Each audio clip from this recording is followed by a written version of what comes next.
Okay, well, hello, geometry friends. I just couldn't leave you without one more uh, sub, celebration of review. So here's our Chapter 11 review going into our final test on Chapter 11. Do note that the chapter test will only go through the first 5 sections because that's all that we covered. And so I've picked out a problem from each of those sections to review here. Page 118, I'm sorry, page 810. Woo, got into the 800s. Well done. And we're doing numbers 5 through 27 odd. So here we go. Final little bit of help as you review and prepare for Friday's final test. Praise the Lord. Okay, number 5. Just a review of vocabulary, really, which is identifying types of lines and segments. And so you have to find and identify each type. And so we look through here, and we can see, we just start from the top.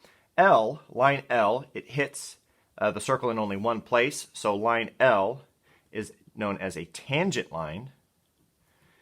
There we go.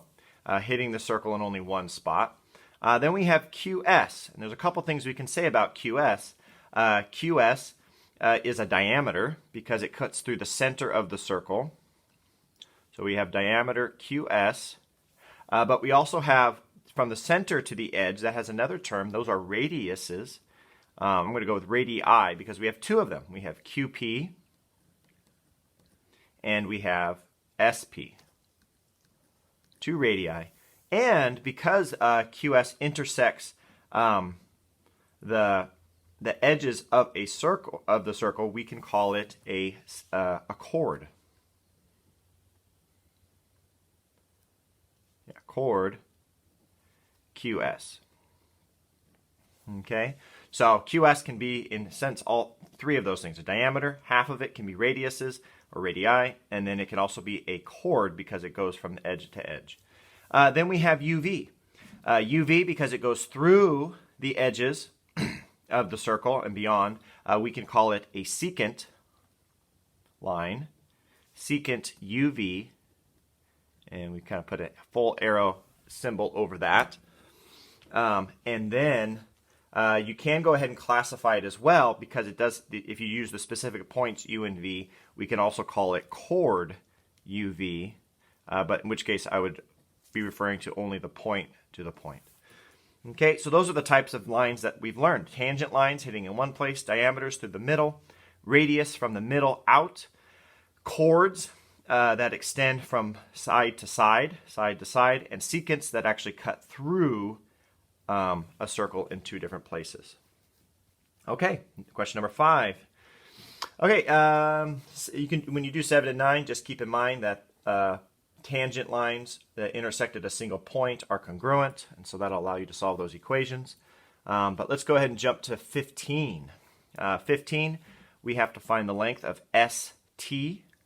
And if you remember this from when we were reviewing, this is section 11.2. We know that this is a chord that is perpendicular to a diameter or a radius, and so that means that this is 90 degrees.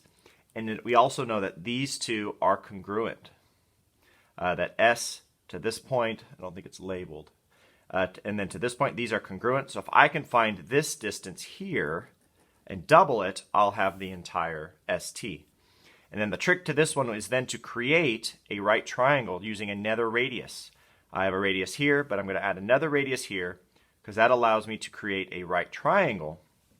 I'm going to resketch this right triangle in which I know this distance here is 7.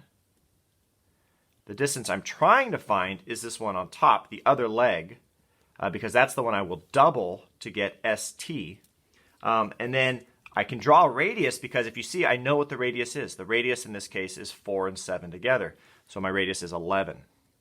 So once I have my radius and one of my legs, I can quickly calculate using what? Pythagoras. That's right, Pythagorean theorem. I can calculate, we got 7 squared plus x squared equals 11 squared. So 49 plus x squared equals 121. 121 minus, sorry, just doing the calculator, 121 minus 49. Get my black pen. So subtract 49 So x squared equals, I think that's 72. 121 minus 49. Yes, 72. And then if we square root both sides, square root of 72 is approximately 8.5. So x is approximately 8.5. So that means this distance to this distance is 8.5. If I double that, that gives me st. So that means st must be equal to 17. 8.5 times 2. So st is 17.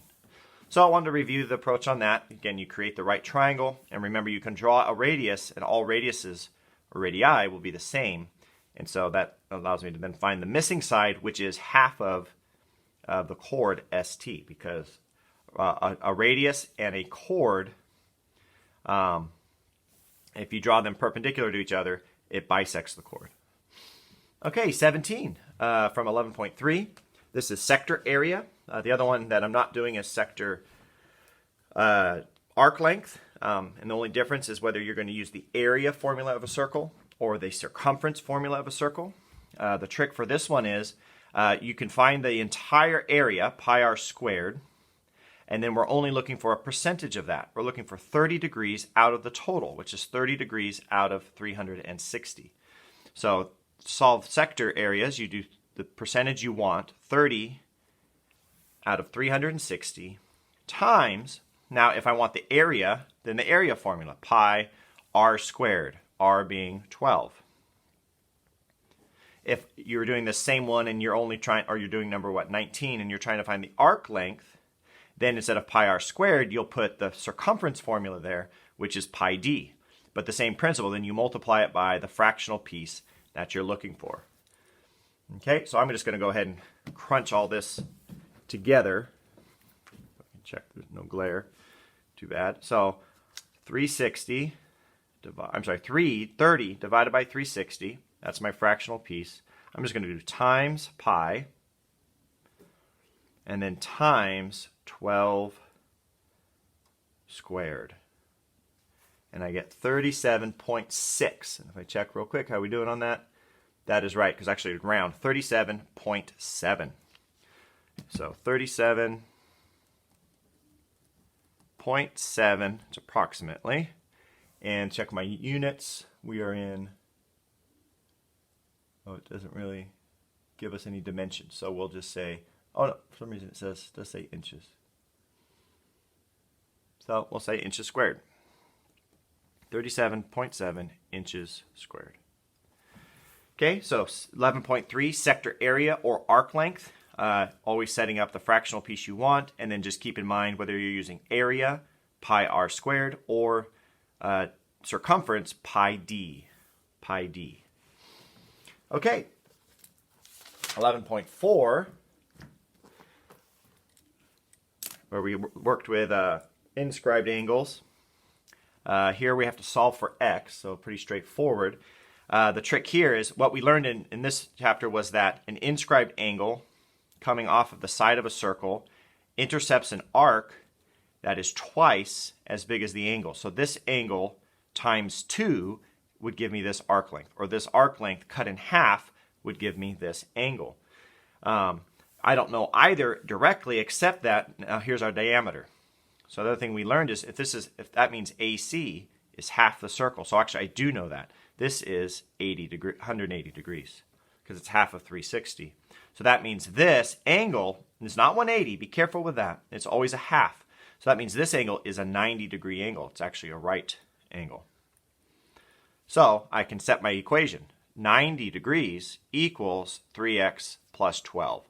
Probably a big mistake or trap you could fall into with these types of problems is forgetting to cut it in half and just start saying, oh, this angle is equal to this arc. Watch out for that. It's half. So 90 equals 3x plus 12. Let's go ahead and subtract the 12. So we get our, 78 equals 3x, because that canceled out. 78 divided by 3 is a beautiful, go finish strong, divided by 3 So x is equal to 26. And I think they just wanted us to find x. Yes, so x is 26. There she is.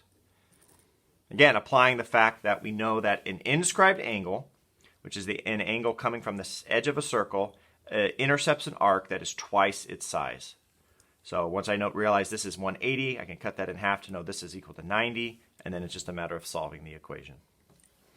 All right, and then 27, our most recent, 11.5, we learned about other vertexes. What happens if the vertex is inside or if the vertex is outside?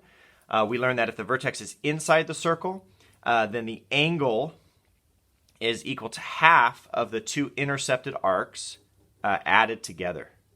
So if I add these two together and cut them in half, I'll have this angle. But first, let me see which one they want me to find. GKH. So it is in fact GKH. It is in fact this angle. So this is pretty straightforward. We don't have to do anything extra to find anything more. If this vertex had been outside the circle, such as this, then you subtract the intercepted arcs and cut them in half. So I'm just reminding you of the other thing we learned in this section. But because this is inside, we actually add these two together. So in other words, my angle that I'm looking for is equal to half of 41 plus 93.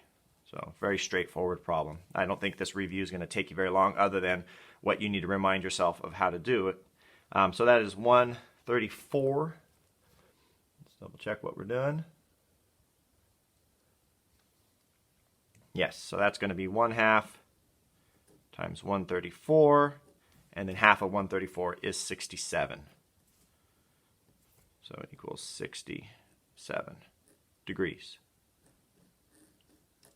So this angle here is 67 degrees. Okay.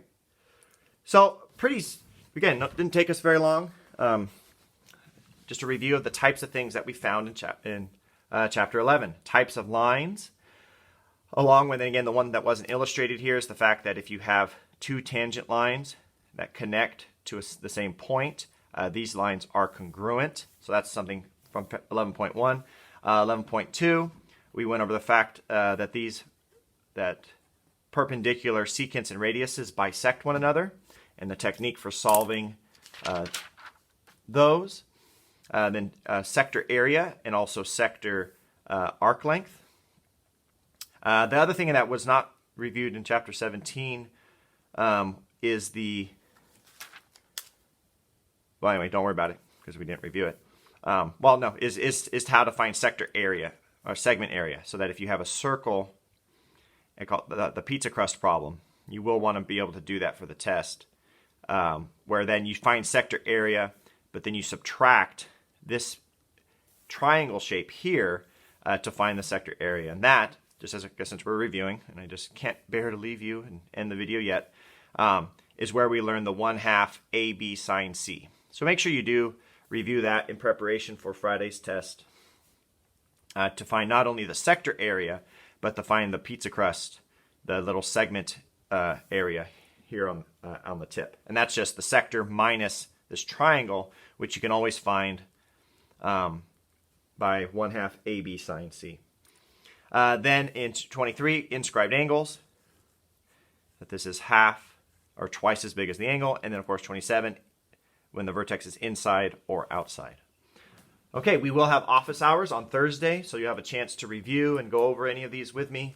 I really want to help. Would love for you to finish strong and get one of your highest scores of the year on this last test, and go out to summer with a bang. So take care. Really appreciate you guys. Appreciate all the hard work you've put into geometry this year. And Jesus, and more Jesus.